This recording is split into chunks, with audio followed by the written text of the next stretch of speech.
झालं चालू नाही झालं. बोला पुंडलिका वरदे हरी विठ्ठल श्री ज्ञानदेव तुकाराम श्री ज्ञानेश्वर माऊली महाराज की जय.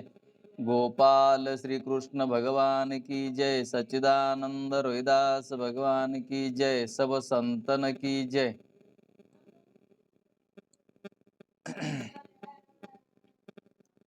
दादा आवाज बंद करा तिकून. हंस ब्रह्म आत्री दत्त नारायण लक्ष्मण बलभीम सख्यानंद शांतामाई बंडोबा केरोबा श्रीपाद रामदास नारायण रोहिदास भगवान की जय. सब संतन की जय. आत्मरूप गणेशु केलिया स्मरण होय सकळ विद्यांचे अधिकरण तेची वंदोच्चरण श्री सद्गुरुचे ते नमस्करण. आता गुरुर् ब्रह्मा गुरुर्विष्णू गुरुर्देव महेश्वरा श्री गुरु साक्षात परब्रह्मेन तस्मेन श्री गुरु नमः. तर आजचा तरंग 5वा आणि त्याचा मधला पाठ आहे. तर माया स्वाश्रया आणि स्वविषय असून तद्विरित वाचस्पतीच्या मताचे खंडन.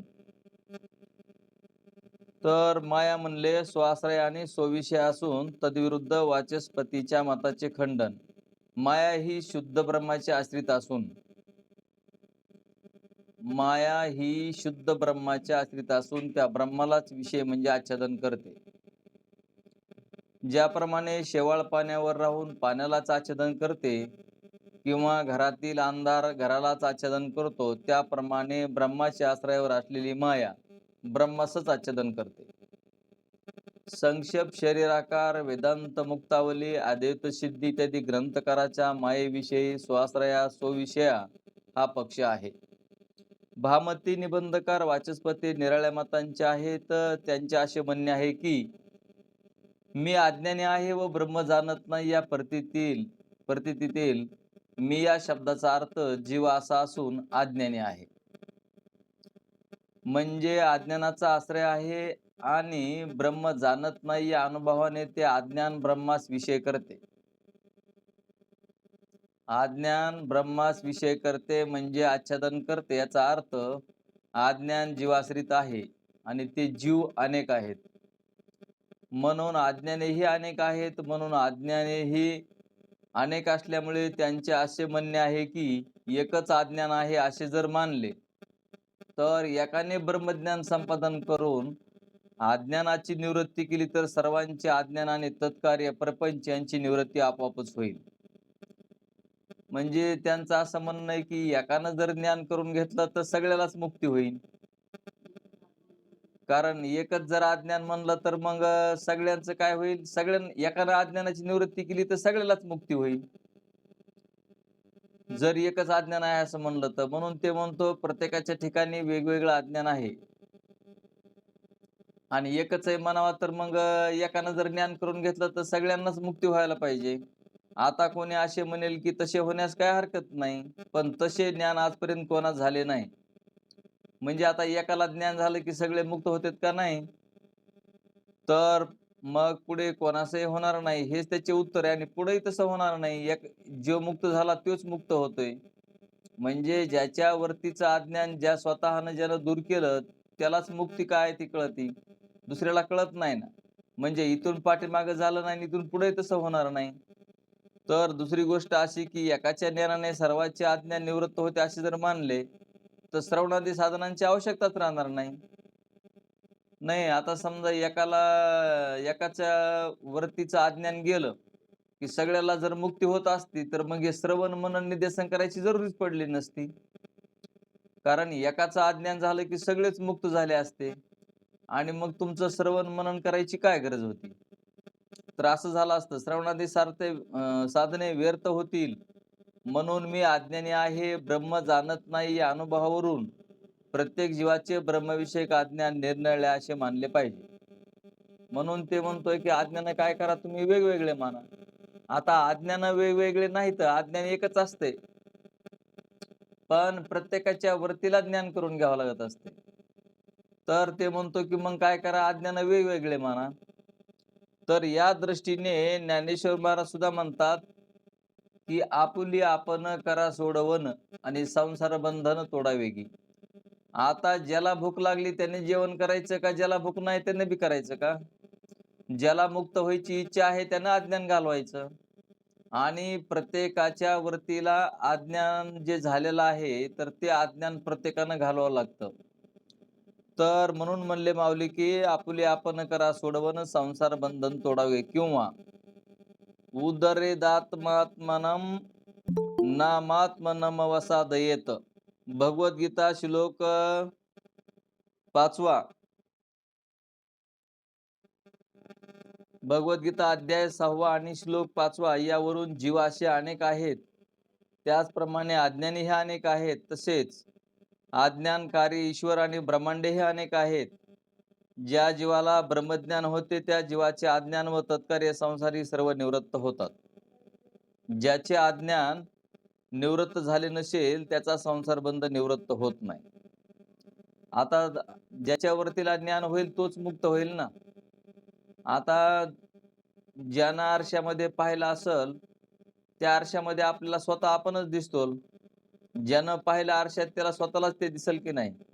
तसंच ज्यानं स्वतः ज्ञान करून घेतलेलं आहे, याच्यावरतीचं अज्ञान गेलंय आणि तोच मुक्त होईल म्हणले. वरील वाचस्पतीच्या मताचा अभिप्राय असा आहे की जसा स्वप्नामध्ये ज्याला स्वप्न पडले तो एक जीवच खरा आहे व बाकीचे स्वप्नात भासलेले जीवाभास आहेत. बद्ध कोण जो मानित असेल तो आणि मुक्त कोण जो मानित असेल तो, असे या वाचस्पतीचे मत आहे. आता नुसतं म्हणल्यानं बद्ध आणि मुक्त म्हणल्यानं मुक्त होईल का? तसे संक्षेप शरीराकार वेदांत मुक्तावली अद्वैत सिद्धी इत्यादी ग्रंथकाराचे असे म्हणणे आहे की अनंत अज्ञाने मानणे आणि जीवाच्या अज्ञानाने ईश्वर कल्पित आहे असे मानणे आणि अनंत ईश्वर मानून जीवाजीवातील सृष्टीचा भेद मानणे वेदविरुद्ध आहे. कदाचित वाचस्पती सृष्टी एक मानून अनंत जीव व अनंत अज्ञाने आहेत असे म्हणतील तर ते म्हणणेही बरोबर नाही. कारण अज्ञाने आहेत असे म्हणतील तर ते म्हणणेही बरोबर नाही. कारण अज्ञाने अनंत मानले की त्याचे कार्य सृष्टीवरचा नियामक ईश्वर तेही अनेक मानावे लागतील. जर अज्ञान जर अनेक आहेत असं म्हणलं तर मग ईश्वर बी अनेक म्हणावे लागतील.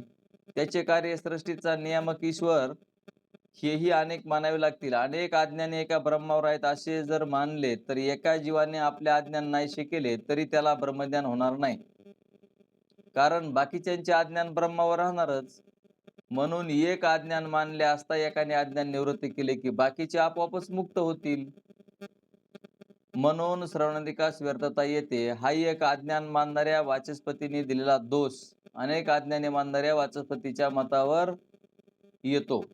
या एकंदर विवेचनावरून माया ही स्वाश्रया सोविषया असे म्हणणेच चांगले. माया काय करते म्हणजे अज्ञान काय करतंय तर ते म्हणले त्याला स्वाश्रय आणि सोविषय असे मानणे चांगले. ती माया म्हणजे अज्ञान. हा जीव व ईश्वर यांच्या आश्रयावर राहत नसून ब्रह्माच्या आश्रयावरच राहते. कारण जीव आणि ईश्वर हे मायाकार्य आहेत. जीव आणि ईश्वर हे मायाकार्य आहेत म्हणजे मायाची उपाधी लागली म्हणून तर तिथं त्यांना नाव पडते. अज्ञानाची उपाधी लागली म्हणून जीव आणि मायेची उपाधी लागली म्हणून ईश्वर. अज्ञानामुळे त्यांची नावे पडलेले आहेत. ऍक्च्युअली ब्रह्म एकच आहे. म्हणजे जीवेश्वर भाव हे मायेमुळे शुद्ध ब्रह्माच्या ठिकाणी आलेले आहेत. म्हणून स्व म्हणजे ब्रह्म ते आश्रित माया असून स्व म्हणजे ब्रह्म त्यालाच विषय म्हणजे आच्छादन करते. असा स्वाश्रया स्वविषय या शब्दाचा अर्थ आहे. आता ब्रह्माच्या आश्रित असणारी माया ही अनादि का आहे याचे कारण दोरीच्या ठिकाणी अज्ञान केव्हापासून आहे तर दोरीच्या उत्पत्तीपासून आहे असे म्हणावे लागेल. आता दोरीच्या ठिकाणी अज्ञान कधीपासून झाले म्हणलं तर काय सांगता येईल. म्हणजेच ते आपल्याला अज्ञान केव्हापासून आहे तर दोरीच्या उत्पत्तीपासून आहे असे म्हणावे लागेल. तर जसे रूप उत्पन्न झाले की त्याच्याबरोबर त्याची छाया असतेच. यावरील दृष्टांताप्रमाणे ब्रह्म अनादी असल्यामुळे ब्रह्माश्रित असणारी माया ही अनादीच मानली पाहिजे. म्हणून ब्रह्म माया त्यांचा संबंध तसेच जीव ईश्वर आणि त्यांचा भेद हे 6 पदार्थ अनादीच आहेत. आता आपल्याला हे अनादी पदार्थ ध्यानात ठेवावे लागतात. ब्रह्म आणि माया आणि त्याचा संबंध, ईश्वर जीव आणि त्यांचा भेद हे 6 अनादी आहेत आणि हे 6 अनादी असल्या कारणानं आपल्याला ते 6 शब्द जर ध्यानात राहिले, 6 म्हणजे संबंध आहेत त्यांचे. ब्रह्म, माया आणि त्यांचा संबंध. जीव, ईश्वर आणि त्यांचा भेद. तर हे अनादी आहेत, अनादी ध्यानात ठेवायचं. हं. हो ना, म्हणजे उत्पत्ती नाही म्हणजे आता भाषमान आहे, तर मग आता भासमानाची काय उत्पत्ती असते का? आता दोरीवर सर्प असतो, त्या सर्पाची उत्पत्ती आहे का? आणि सर्पाची उत्पत्ती असती, तर तुमच्या ज्ञानानं, प्रकाशानं तुमच्या ते सर्प गेला नसता दोरीवरला. म्हणजे तुम्हाला क्रिया करावी लागली असते. पण सर्प भासमान आहे. तसंच असणारं हे सगळं जगत्रय सुद्धा कसं आहे? भासमान आहे. म्हणून जीवेश्वर अनादी मानून त्यांच्या मायाकार्यत्वाबद्दल शंका आणि समाधान. शिष्य म्हणतो, महाराज, आताच आपण सांगितले की जीवेश्वर भावी अज्ञानाची कार्य आहेत आणि परत असे सांगता की जीवेश्वर हे अनादी आहेत. म्हणजे तुम्ही आता जीवेश्वर भावी अनादी कार्य आहे असं बी म्हणता आणि जे जीवेश्वर हे अनादी आहेत, जे कार्य असते ते अनादी नसते. काय म्हणले ते? तुम्ही आताच सांगितले की जीवेश्वर भावी अज्ञानाची कार्य आहेत आणि परत असं सांगता की जीवेश्वर हे अनादी आहेत. म्हणजे कार्य बी आहे म्हणतात आणि अनादी बी आहे म्हणतात. आता जे कार्य असते ते अनादी नसते. म्हणजे ज्याला निर्मिती असते ते अनादी नसतं म्हणले. त्याला केव्हा तरी उत्पत्ती मानलीच पाहिजे. आता कार्याला उत्पत्ती असते. मग आणि जर उत्पत्ती मानले तर त्यांना अनादी कसे म्हणता येईल? मग तुम्ही ह्याला अनादी कसं म्हणायलात? अनादी म्हणजे सुरुवातीपासून. श्री गुरु म्हणतात, जीवेश्वर भाव ही अज्ञानाची कार्य आहेत. याचा अर्थ ते अज्ञानाधीन आहेत असा आहे. अज्ञानाची कार्य आहेत म्हणजे काय? अज्ञानाधीन आहेत असा त्याचा अर्थ आहे. कारण जीवाला अज्ञान असतं आणि ईश्वराला माया हे उपाध्या आहेत, म्हणजे हे जीवाचे आणि ईश्वराच्या ह्या उपाध्या आहेत. तर आपल्याला उपाधी वेगळंच करायचं आहे आपल्याला, आहे की नाही? तर परब्रह्म स्वरूप हे उपाधी उपाधी वेगळंच आहे. पण उपाधीच्या साहाय्यानेच आपल्याला कळून घ्यावं लागतं. मातीचा घट हा जसा कार्य आहे, तसा जीवेश्वर भाव अज्ञानाचे कार्य नाही. मातीचा घट जसा कार्य आहे, तसा जीव आणि ईश्वर हे नाही, त्या मातीच्या घटासारखं नाही म्हणले. तशा पद्धतीचं कार्य नाही, यांना ती उपाधी लागली म्हणून. तर या दृष्टीने जीवेश्वर भाव अनादी आहेत असे म्हटलेले आहे. शुद्ध ब्रह्माश्रित असलेल्या अज्ञानाचा अभिमान जीव आपल्या ठिकाणी घेतो. म्हणून मी अज्ञानी आहे असे जीवास प्रतीती येते, यावरील विवेचनावरून शुद्ध ब्रह्मच अज्ञानाचे अधिष्ठान व आच्छादन आहे. ज्याच्या अंतकरणाला ज्ञान होते, त्या अंतकरण व छिन्न चैतन्याच्या ठिकाणी असणाऱ्या अज्ञानावरणाची निवृत्ती ज्ञानाने झाली म्हणजे तो मुक्त होतो. आता अज्ञान घालवायचंय म्हणजे आहे तर स्वरूपच आहे आणि ते स्वरूपच असताना, आपला आत्माच ब्रह्मरूप असताना आपल्याच अंतकरणाची वृत्ती आणि ते चैतन्य एक आपल्याला झालं पाहिजे. म्हणजेच अज्ञान घालवलं पाहिजे वृत्तीनं. अज्ञान घालवलं की स्वयंभू परमात्मा जसंच तसा आहे. मग ते कसं ज्ञान करून घ्यायचं तुम्हाला पाठीमागं झालंय. घटपटाधिकाचं ज्ञान आणि परब्रह्माचं ज्ञान. आता हे आंतरप्रत्यक्ष आहे. आत्मज्ञान, ब्रह्मज्ञान हे आंतरप्रत्यक्ष आहे आणि घटापटाधिकाचं ज्ञान हे बाह्यवृत्तीला होतंय. आणि अंतर्वृत्ती एकरूप झाली, विषय आणि वृत्ती एक झाली की तिथे ज्ञान होत असतं. तसं ब्रह्माचं आणि वृत्तीचं एकीकरण झालं की वृत्तीच राहत नाही. म्हणून तर साधू संत महात्मे सांगतात की वृत्ती ही निवृत्ती झाली, जन न दिशे तेथे. वृत्ती निवृत्ती झाल्यावर मग आपण काय काय पाहणार, आपण काय करणार कार्य? तर ते ब्रह्मस्वरूप आहे आणि स्वरूपाच्या दृष्टीनं कुठल्याही प्रकारचा भेद नाही. पण जीव दृष्टी म्हणलं की अज्ञानाची दृष्टी म्हणलं की मग उपाधी लागली की असे वेगवेगळे नावं येतात. तर ज्याच्या अंतःकरणाला ज्ञान होत नाही आणि त्याच्या ठिकाणी अज्ञानांश व बंदही राहतो. मग आता हे ज्ञान वरतीनच आपल्याला काय करायचं आहे, समजून घ्यायचं आहे. त्याच्यामुळं माऊली सुद्धा पाठीमागे नाही का म्हणले, बुद्धी निश्चय आत्मज्ञान. ब्रह्मरूप भावी आपणा आपण. ही जी ववी सांगितली ती कशासाठी सांगितली, की एकदा बुद्धीचा निश्चय झाला, की हे अशा पद्धतीनं परमात्मा आहे आणि मग बाकीचं जे आहे ते काय साधन आहे. साधन असणारं बाजूला ठेवूनच आपल्याला प्रब्रह्म स्वरूपाकडे जावं लागतं.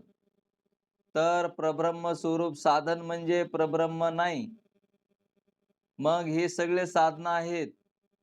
मग तुमचा स्थूल देह असल, सूक्ष्म देह असल, इंद्रिय असतील, अंतःकरण असल, मन, बुद्धी, चित्त, अहंकार असेल, हे सर्व काय आहे? साधनं आहेत. आणि या साधनाच्या द्वारे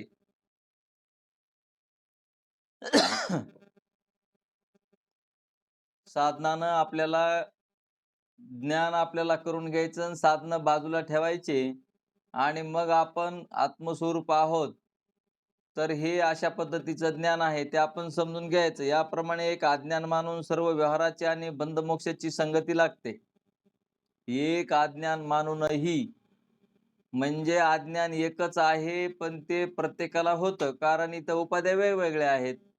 याच्यामुळं प्रत्येकाला वेगवेगळं अज्ञान असं वाटतं, पण वेगवेगळं अज्ञान नाही. आत्मा, ब्रह्म एकच आहे, अज्ञान बी एकच आहे आणि तेवढं मूळ अज्ञान आपल्याला घालवायचं आहे. म्हणून एक अज्ञानवाद सुलभ व चांगला आहे, तरी पण कोणास वाचस्पतीचे मत पटत असल्यास तोही अद्वैत ज्ञानाचा उपाय आहे. अद्वैत ब्रह्मज्ञान मुमुक्षुस व्हावे एवढाच आमचा हेतू आहे. ते म्हणले तुम्हाला वाचस्पतीचं मत जरी म्हणायचं असेल तरी तुम्ही घेऊ शकता. तुम्हाला कोणाचंही मत घ्यायचं असलं तरी तुम्ही घेऊ शकता, पण त्याला त्या मतानं आत्मज्ञान, ब्रह्मज्ञान व्हावं किंवा ते कळावं. आणि साधू संतांचा आणि शास्त्राचा एकच त्यांचा उद्देश आहे, की ते तुम्हाला ब्रह्मज्ञान, आत्मज्ञान कळावं एवढाच उद्देश आहे साधू संतांचा, शास्त्राचा. पण वाद म्हणजे रीत कोणती असावी हा आमचा आग्रह नाही.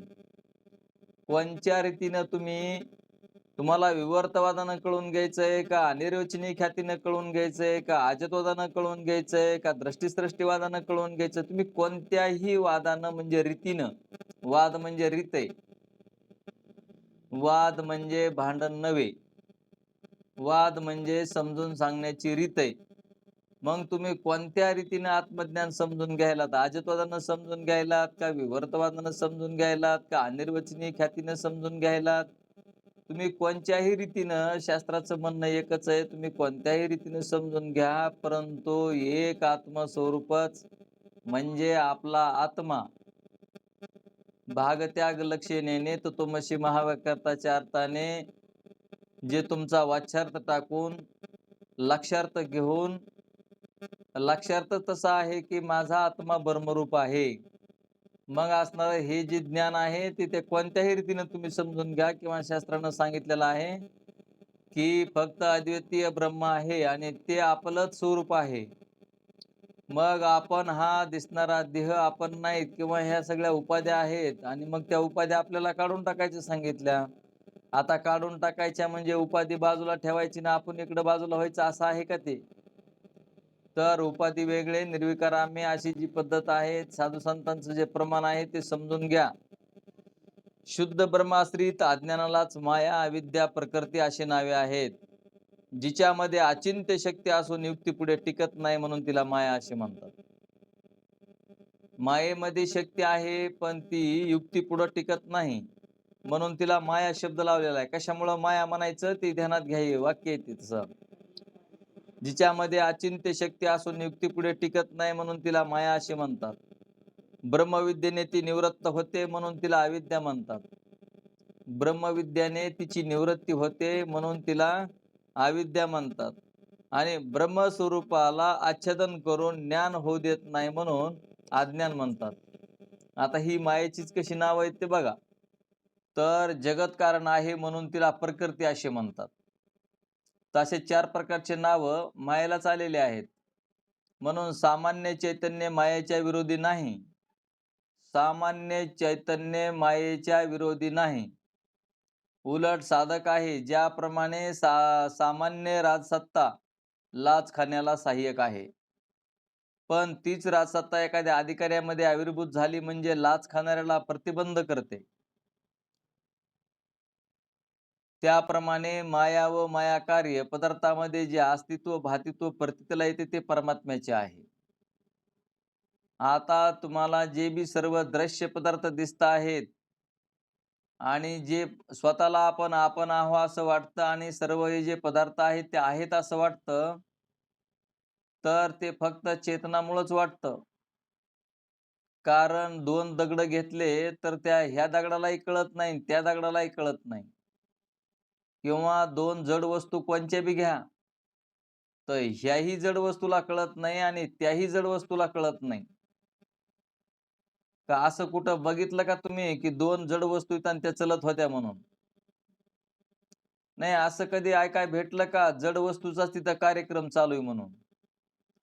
म्हणजे जड वस्तू ही बोलत नाही, जड वस्तू म्हणत नाही, मला काही कळत नाही म्हणत नाही, कळतंय म्हणत नाही, जाणीव म्हणत नाही, अज्ञान आहे म्हणत नाही आणि ते सर्वच तुम्हाला कळतंय.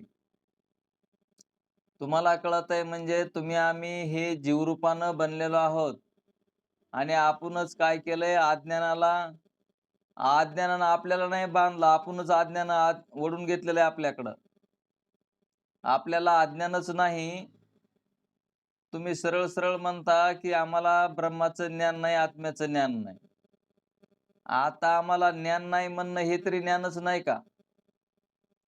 मग जर ज्याच ज्ञानानं तुम्ही बोलता, त्या ज्ञानासाठी तुम्हाला अंतःकरणाची वृत्ती दिली, त्याच्यामध्ये चेतनाचा आभास आहे आणि त्या वृत्तीशी एकरूप झाल्यामुळं आपण अज्ञानी बनलेलो आहोत.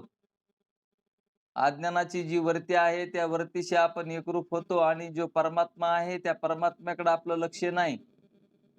मग मी कोणाचा हे आपल्या कुळाचाच विसर पडला आपल्याला. तर ध्यानात घ्या मायबापांनो, आपल्या आई-वडिलांची पितरं जर आपण नाही घातली, तर ते आपल्याला सुखानं जगू देत नाही असं ते तुमचं कोणतं शास्त्र आहे ते?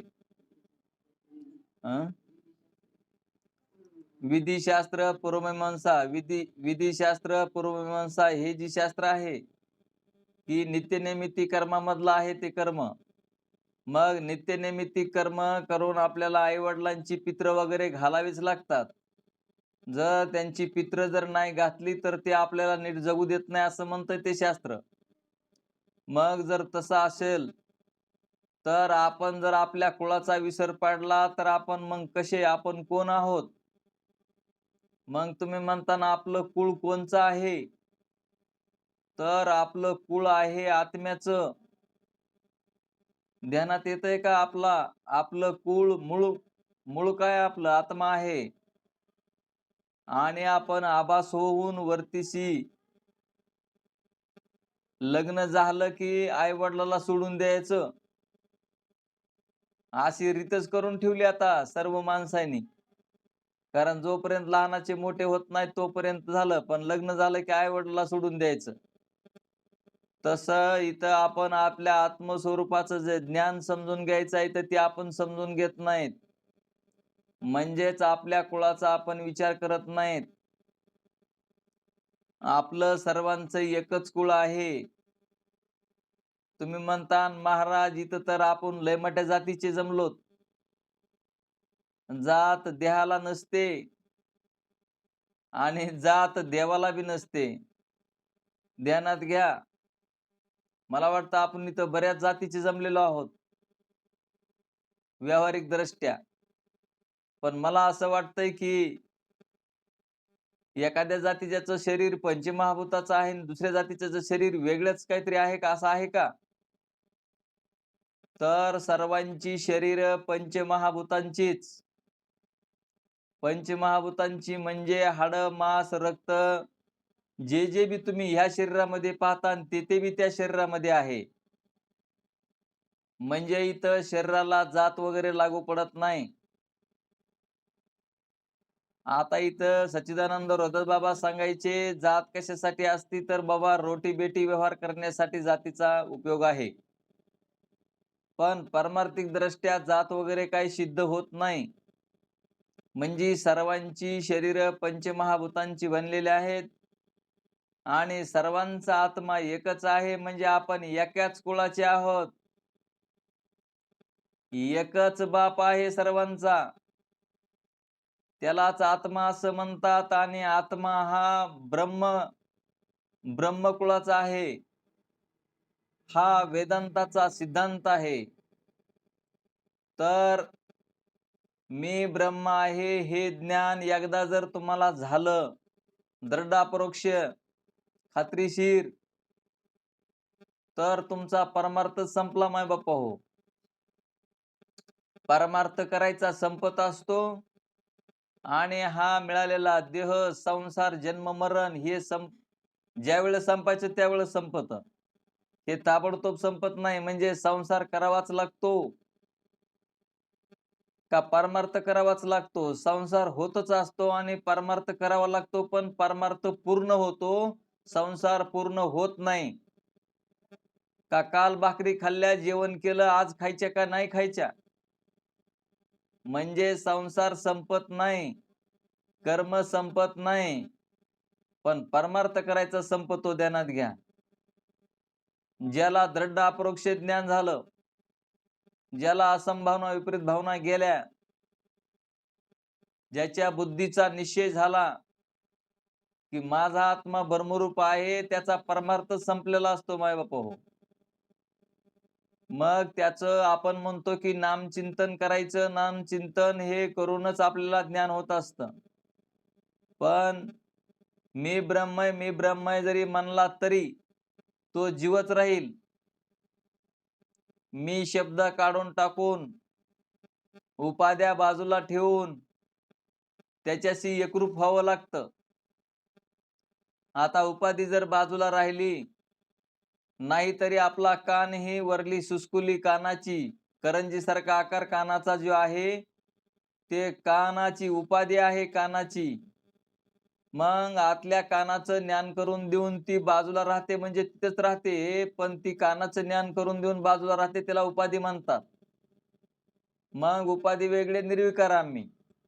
तसं अंतकरणाच्या वरतीने एकदा ज्ञान करून घ्यायचं, मग ते बाजूला ठेवायचं. म्हणजेच आपला आत्मा ब्रह्मरूप आहे हे सदोदित वृत्ती असते. ती वृत्ती म्हणजे मी हा शब्द काढून टाकायचा. मी हे करतो, मी ते करतो, मी चिंतन करतो, मी असं करतो, मी तसं करतो, मी करतो हा शब्द बाजूला ठेवून त्याच्याशी एकरूप व्हायचं, हे ध्यानात घ्या.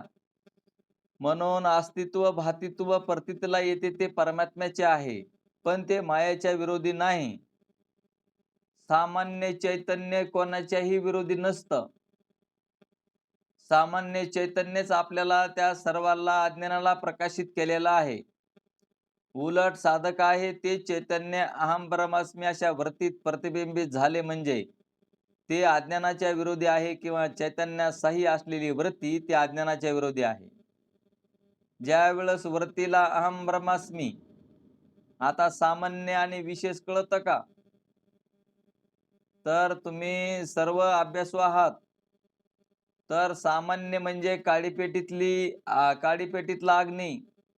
काडीपेटीमध्ये मला वाटतं 100 काड्या असतात, त्याला म्हणतात सामान्य अग्नी. आणि तेच एकच काडी ओढून तुम्ही स्वयंपाक करता, तर एका काडीवर सगळा स्वयंपाक होतो. मग त्याला म्हणतात विशेष. आणि स्वयंपाक झाल्याच्या नंतर पुन्हा आणखी सामान्यामध्ये. तसं असणार आपल्याला आपल्या अहम ब्रह्मास्मी वृत्तीचा उपयोग फक्त आत्मज्ञान होईपर्यंत त्याचा उपयोग आहे. आत्मज्ञान एकदा का झालं तर मग हे सगळ्या उपाध्या आहेत, या सर्वांना बाजूला ठेवून आपण त्याच्याशी एकरूप राहायचं आहे. आणि फक्त तेच एक स्वरूप आहे असं तुम्हाला ध्यानात येईल. असं वरील प्रमाणे मायेच्या स्वरूपाचा निर्णय झाल्यानंतर त्या माया विशिष्ट चैतन्यास ईश्वर असे म्हणतात. तो ईश्वर सर्वज्ञ असून जगताचे कारण आहे. उपादान कारण व निमित्त कारण असे कारणाचे 2 प्रकार आहेत. घट उत्पन्न होण्याला माती आणि उपादान कारण आहे, आणि कुंभार निमित्त कारण आहे. निमित्त कारण चेतन असते. निमित्त कारण चेतन असते. व्यवहारामध्ये उपादान कारण आणि निमित्त कारणे निराळे असतात. पण ज्याप्रमाणे ऊर्णनाभी म्हणजे कोळी आपल्या तोंडातून धागे काढून जाळे तयार करतो, त्या जाळ्याला उपादान कारण व निमित्त कारण तो कोळीच आहे. आता घटापटादिकाचं याचे उपादान कारण आणि कार्य, निमित्त कारण, उपादान कारण आणि निमित्त कारण. तर त्यांनी इथं कोळ्याचं उदाहरण बी दिलेलं आहे. कोळी उपादान कारण बी तेच आणि निमित्त कारण बी तेच. तसं ब्रह्मस्वरूप आत्मस्वरूप आहे ते निमित्त कारण आणि उपादान कारण एकच आहे. त्याप्रमाणे जगताला उपादान कारण व निमित्त कारण ईश्वरच आहे. त्या उर्णनाभीपेक्षाही स्वप्नाचा दृष्टांत चांगला आहे. स्वप्नातील पदार्थाला उपादान कारण साक्षी चैतन्य आश्रित अविद्या आहे आणि निमित्त कारण बी साक्षी चैतन्यच आहे. स्वप्नामध्ये ध्यानात घ्या,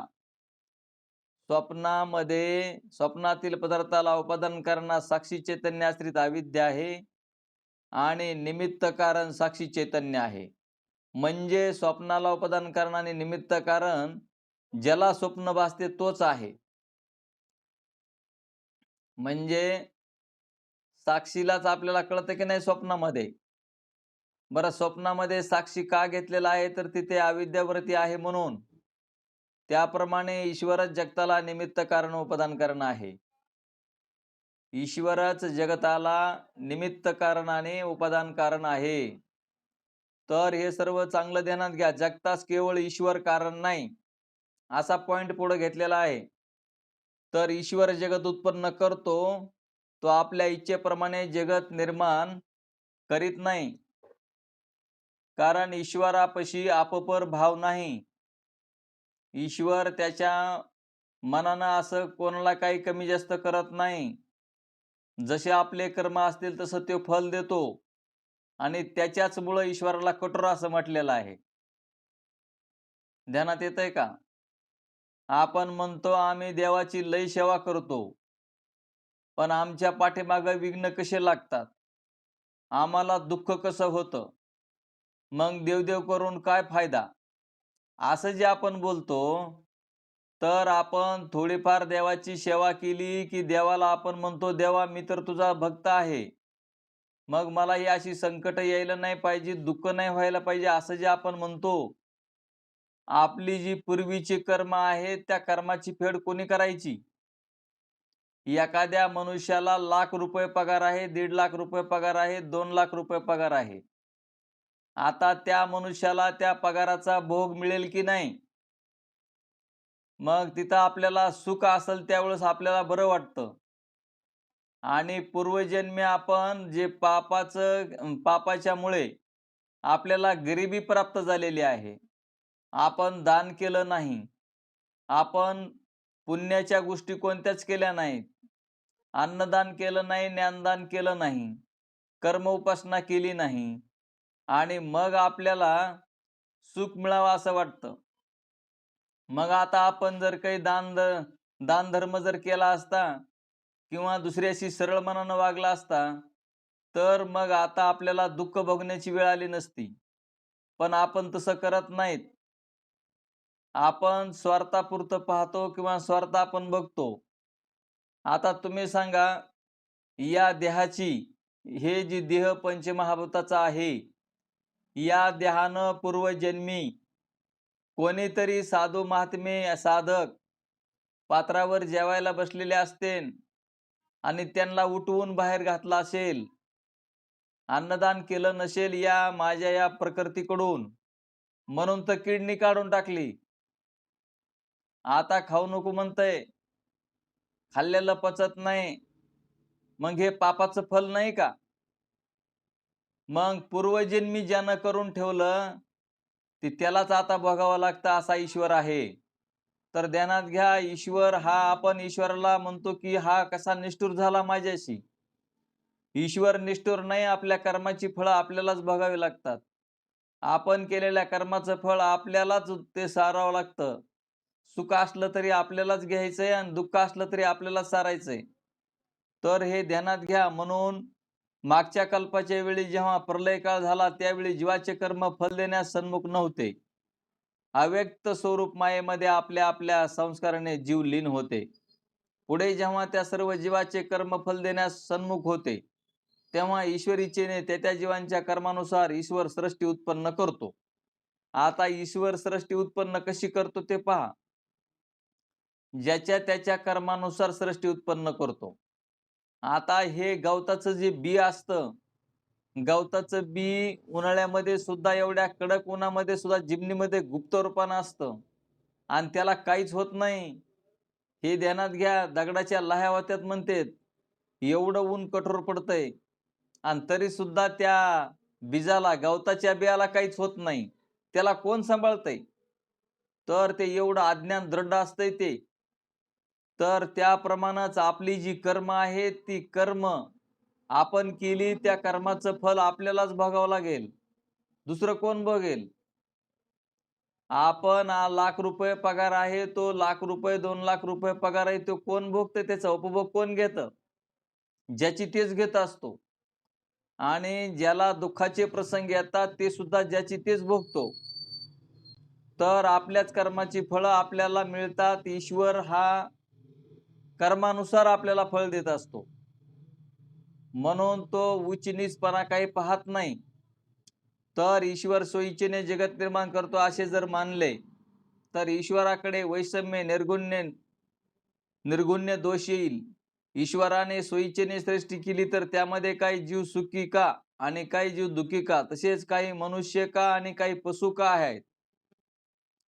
याप्रमाणे ईश्वराच्या ठिकाणी विषमता आहे.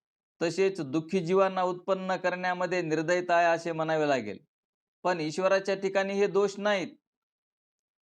म्हणजे आपल्याला वाटतं ना, ह्याला गरिबी, त्याला श्रीमंती, याचं असं, याचं तसं, ह्याला कमी दुःख, ह्याला जास्त दुःख, ह्याला जास्त सुख, ज्याला कुणाला संपत्ती ज्यादा आहे. ही जी सगळे प्रकार आहेत, ते आपल्या कर्माचेच प्रकार आहेत. आपण जे करून ठेवलेलं आहे, आता आई-वडील आपल्याला लहानपणापासून सांगतात, "बाबू शाळेत जा, बाबू शिक, नोकरी लागन, तुला मोठा पगार मिळन, तू पुन्हा सुखी होशील." पण त्या लहानपणामध्ये, अज्ञान अवस्थेमध्ये तो ऐकायलाच तयार नसतो. ज्या आई-बापांनी अनुभव घेतला संसाराचा आणि या संसारात काही नाही म्हणून व्यवहारापुरतं तरी चांगलं जग, असं आई-वडील सांगतात. पण आई-वडिलाचं कुठं ऐकावं वाटतं.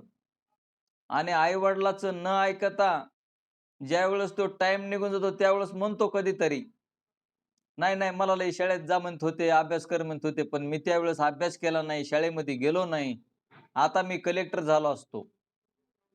हे शब्द आहेत आता. आता फक्त शब्द राहतात माय-बापाहो. आपल्याकडे ज्यावेळेस कृती करायची, त्यावेळेस आपल्याला ऐकावं वाटत नाही. तसंच असणारं साधू संत महात्मे जोपर्यंत जिवंत असतात, म्हणजे देहानं. आता तुम्ही म्हणता ना, साधू संत महात्मे तर परब्रह्म स्वरूप म्हणतात आणि जिवंत म्हणालात आणि मृत्यू म्हणायलात. तर प्रकृती जिवंत आणि मृत्यू प्रकृतीचा होत असतो. प्रकृती जोपर्यंत आहे तोपर्यंत आपल्याला कितीही सांगू द्या, आपण ऐकतच नाहीत. आणि एकदा प्रकृती पडली, "आबाबाबाबाबा! माझा लई सद्गुरू चांगला होता. माझा गुरु लई चांगला होता." आता तुम्हाला माहित नाही का या जगामधल्या रीती? जोपर्यंत नवरा जिवंत आहे तोपर्यंत नवऱ्याची सेवा करायची नाही. सासू-सासऱ्याची सेवा करायची नाही. त्यांना भाकरीचा तुकडा द्यायचा नाही. आणि मेल्यावर तुम्हाला सांगतो तुपापोळ्याचं जेवण त्यांच्या पुढं निवद. तसं काय म्हणजे बघा, म्हणजे ही कोणची रीत आहे ती? जिवंत असलेल्याची सेवा करायला सांगितले का, आता मृत्यू झाल्यावर तर तिथं निवदच ठेवायचा आहे थोडा. तिथं तर काही जास्त लागत नाही. तर हे ध्यानात घ्या. त्याच्यामुळं अशा प्रकारची रीत ह्या जगाचं मृत्यू लोकाचं उफारट आहे. तर आपण कारण ज्या जीवांचे जसे कर्म असेल त्याप्रमाणे त्या जीवांना ईश्वर निर्माण करतो. त्यामध्ये ईश्वराचा काही एक अपपर भाव असत नाही. आता कोणी म्हणतील की अगदी प्रथम जेव्हा सृष्टी उत्पन्न झाली त्यावेळी जीवाचे कर्म कोठले? आता त्यांनी प्रश्न केलेला आहे, किंवा जीवाचं कर्म सुरुवातीला कुठलं? आता तुम्हाला सुरुवातीलाच पाठीमागं 6 शब्द गेले. 6 शब्दामध्ये ब्रह्मा आणि माया आणि तिचा संबंध, ईश्वर आणि जीव आणि त्यांचा भेद, हे सगळे अनादी आहेत. अनादी. अनादी म्हणल्यावर त्याची उत्पत्ती नाश नसतो. मग तसं असणारं आपण अनादी कालापासून आहोत. फक्त असणारं आपल्याला काय झालेलं आहे, आपण उपाधी घेतली अज्ञानाची. आणि मायेची उपाधी घेतली म्हणून तर ईश्वर झाला ना, अज्ञानाची उपाधी घेतली म्हणून जीव जीव झालेला आहे. तर जीवानं फक्त कळून घ्यायचं, माय बापा हो, आनंदासाठी नाही जगायचं, आनंदानं जगायचं, आनंदानं. आनंदासाठी नाही, आनंद कधी मिळेल सांगता येत नाही. कधी सुख होईल, कधी दुःख होईल ते सांगता येत नाही. त्याच्यामुळं आपण आनंदासाठी न जगता आनंदानं जगायचंय, ध्यानात ठेवा.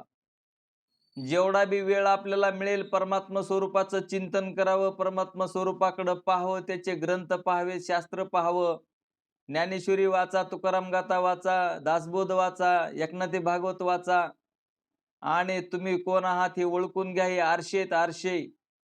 शास्त्र म्हणजे आरसा आहे. शास्त्र म्हणजे आई आहे. शास्त्रानं आपल्याला सगळं दाखवलं हे असा परमात्मा आहे म्हणून. तर ध्यानात घ्या मायबापा हो, मग प्रथमची सृष्टी करण्यामध्ये तरी ईश्वराच्या ठिकाणी विषमता, निर्दयता होतीच असे म्हणावे लागेल. पण ही शंका घेणे बरोबर नाही. कारण सृष्टीचा प्रवास अनादी आहे. आमकी एक सृष्टी पहिली असे म्हणता येणार नाही. म्हणून ईश्वराच्या ठिकाणी विषमता आणि निर्दयता हे दोष येत नाहीत. दूरीवर तुम्हाला साप दिसला होता, तर मग तो सापाचं त्याचं काय मुळं असेल? तो केव्हा जन्माला असेल? पूर्वीचं मूळ असेल का त्याला? नसेल का? अहो, जेव्हा आपल्याला सृष्टीचा भास होतोय तेव्हा सृष्टी आहे. आणि ही सृष्टी जागृतीतली सृष्टी स्वप्नात राहत नाही, स्वप्नातली सृष्टी सुषुप्तीत राहत नाही. तसं हे जगत्रय भासतं त्यावेळेस आहे दृष्टी-सृष्टीवाद. तर ध्यानात घ्या माय-बापा, हे अनिर्वचनीय आहे. दूरीवरला सर्प अनिर्वचनीय आहे, मिथ्या आहे, सतासताहून भिन्न आहे. त्याला निर्मितीच नाही तर त्याचं काय सांगायचं? वांजेच्या पुत्रासारखा आहे, आकाशाच्या फुलासारखा आहे, मृगजळासारखा आहे. तसंच हे जगत्रय आहे. मग याला काय उत्पत्ती आणि याचा नाश काय? पूर्वीचं कर्म काय? नंतरचं कर्म काय? हे आपले अनादी. आपल्याला हे अनादी नाही कळालं की मग अशा शंका येतात. ही अशा शंका येऊ नयेत म्हणून हे अनादी ब्रह्म आणि माया आणि तिचा संबंध, जीव आणि ईश्वर आणि त्यांचा भेद, हे आपल्या ध्यानात आलं पाहिजे. म्हणून ध्यानात घ्या, तर ईश्वराकडे विषमता आणि निर्दयता हे दोष येत नाहीत. ईश्वर कोणालाही दुःख देत नाही. कारण आपल्याच कर्माची फळं आपल्याला भोगावी लागतात, कारण आपल्याला मुक्त व्हायचंय म्हणून. आता याच्यामध्ये जे सकाम करतात आणि भगवंताला मागतात, भगवंताला जर मागितलं तर तो आपल्या दुःखांचा परिहार करतो. पण हेच दुःख आपल्याला पुढच्या जन्मी तरी भोगावंच लागेल. त्याच्यापेक्षा मग आताच भोगून सारलं तर काय बिघडलं? म्हणून त्याला मागं पुढं करता येतंय. इकडं प्रारब्ध तिकडं, तिकडं प्रारब्ध इकडं. साधू संतांमध्ये, देवामध्ये आता संत ते देव, काय प्रमाण आहे ते? देव ते संत, देव ते संत निमित्त त्या प्रतिमा. तर ते कमी जास्त होतं. ईश्वराला ऐकावं लागतं. पण मागचं पुढचं जर असणारं इकडं तिकडं का होईना पण ते दुःख भोगावंच लागतं. सुख बी भोगावंच लागतं आणि सुख आणि दुःख भोगून सारावे लागतात. म्हणून जगताच्या उत्पत्तीचा प्रकार असा आहे. ईश्वर जगत उत्पन्न करतेवेळी ईश्वर इच्छेने माया तमगुण प्रधान होते.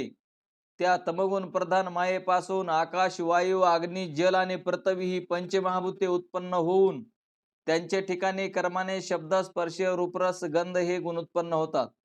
मायेपासून शब्दगुणासह आकाश उत्पन्न होते. म्हणून वायूमध्ये आकाशाचा शब्द, स्वतःचा स्पर्श असे 2 गुण आहेत. वायूपासून अग्नी होतो, म्हणून अग्नीमध्ये आकाशाचा शब्द, वायूचा स्पर्श व स्वतःचा रूपगुण आहे. आता हे तुम्हाला पाठीमागं म्हणलं होतं की पंचीकरण तुम्ही चांगलं बघत जा.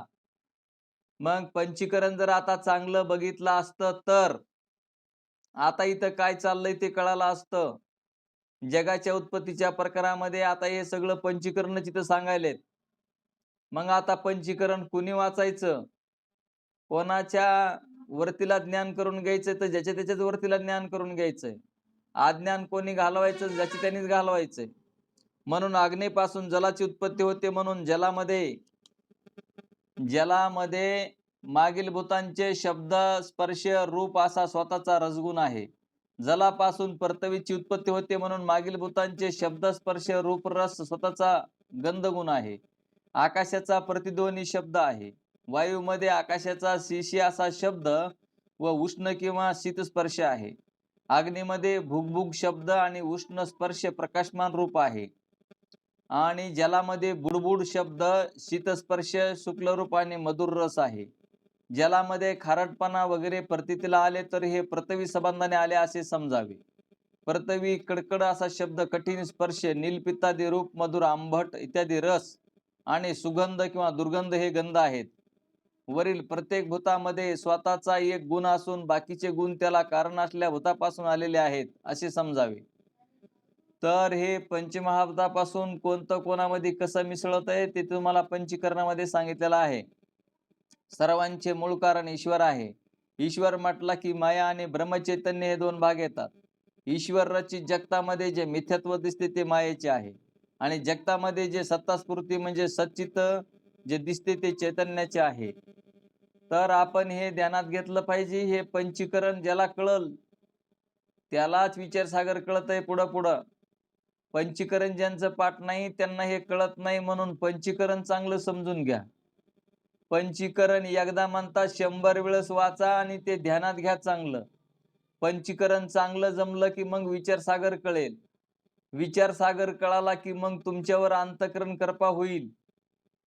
मग अंतःकरण कृपा झाली की तुम्हाला शास्त्र काय म्हणतंय ते कळेल आणि शास्त्र काय म्हणतंय ते कळालं की मग तुम्ही त्या परब्रह्म स्वरूपावर आरूढ होता. म्हणजेच आपण देव आहोत. कशा पद्धतीनं देव आहोत? आपण ब्रह्मस्वरूप आहोत. आपण आपला आत्माच ब्रह्मस्वरूप आहे. मग हे तुम्हाला ध्यानात येईल. म्हणून ते आपण अभ्यास केला पाहिजे. म्हणून सूक्ष्म सृष्टीची उत्पत्ती सांगितलेली आहे ते आपण उद्याच्या पाठामध्ये घेऊ. बोला पुंडलिका वरदे हरी विठ्ठल. श्री ज्ञानदेव तुकाराम. श्री ज्ञानेश्वर माऊली महाराज की जय. गोपाल श्री कृष्ण भगवान की जय. सच्चिदानंद रोहिदास भगवान की जय. सब संतन की जय. आता विश्वात्मके देवे निमज द्यावे पसाय दाने हे जे कळांची व्यंकटी सांडो तया सत